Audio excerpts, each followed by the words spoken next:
IPL 2027 season ప్రారంభానికి ఇంకా చాలా టైం ఉన్నప్పటికీ ఫ్రాంచైజీల మధ్య ఆటగాళ్ల ట్రేడింగ్కు సంబంధించిన వార్తలు ఇప్పుడే క్రికెట్ వర్గాల్లో దుమారం రేపుతున్నాయి. ముఖ్యంగా team India star all rounder Mumbai Indians captain Hardik Pandya భవిష్యత్తుపై సరికొత్త చర్చ మొదలైంది.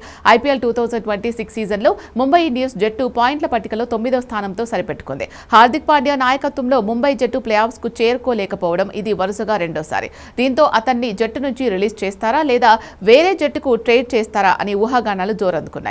ఈ ఊహాగానాలకు బలమిస్తూ చెన్నై సూపర్ కింగ్స్ ఫ్రాంచైజీ తన అధికారిక సోషల్ మీడియా ఖాతాలో ఒక వింతైన పోస్టు షేర్ చేసింది.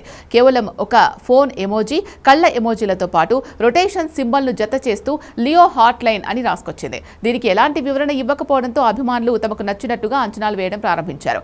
సిఎస్కే ఏదో పెద్ద ట్రేడింగ్ అనౌన్స్మెంట్ చేయబోతుందని భావించిన అభిమానులు హార్దిక్ పాండ్యా చెన్నై సూపర్ కింగ్స్ కు వస్తాడా అంటూ సోషల్ మీడియాలో ప్రశ్నల వర్షం కురిపించారు. హార్దిక్ సిఎస్కేలోకి వస్తే ఇక పూనకాలే అంటూ కామెంట్స్ పెడుతున్నారు. సోషల్ మీడియాలో అభిమానులు కేవలం ప్రశ్నలు అడగడమే కాకుండా తామే సొంతంగా కొన్ని క్రేజీ ట్రేడింగ్ లెక్కలు కూడా సృష్టించి వైరల్ చేస్తున్నారు. హార్దిక్ పాండ్యా సిఎస్కే కు వస్తాడని, బదులుగా శివం దూబే, ఖలీల్ అహ్మద్ ముంబై ఇండియన్స్ కు వెళ్తారంటూ లెక్కలు వేస్తున్నారు. కొన్ని వారాలుగా ముంబై ఇండియన్స్ గనుక హార్దిక్ పాండ్యాను వదిలేస్తే అతన్ని దక్కించుకోవడానికి చెన్నై సూపర్ కింగ్స్ తో పాటు కోల్కతా నైట్ రైడర్స్ తీవ్రంగా ప్రశ్నిస్తున్నట్టు కథనాలు వస్తున్నాయి. ఎంఎస్ ధోనీతో హార్దిక్ కున్న మంచి అనుబంధం వల్ల అతను సిఎస్కే వైపే మొగ్గు చూపుతాడని ఫ్యాన్స్ నమ్ముతున్నారు. అయితే ఈ ట్రేడింగ్ రూమర్స్ పై ఇప్పటి వరకు ఎలాంటి అధికారిక ప్రకటన రాలేదు. పైగా ఈ వార్తలను చెన్నై సూపర్ కింగ్స్ యాజమాన్యం గతంలోనే స్పష్టంగా తోసిపుచ్చింది.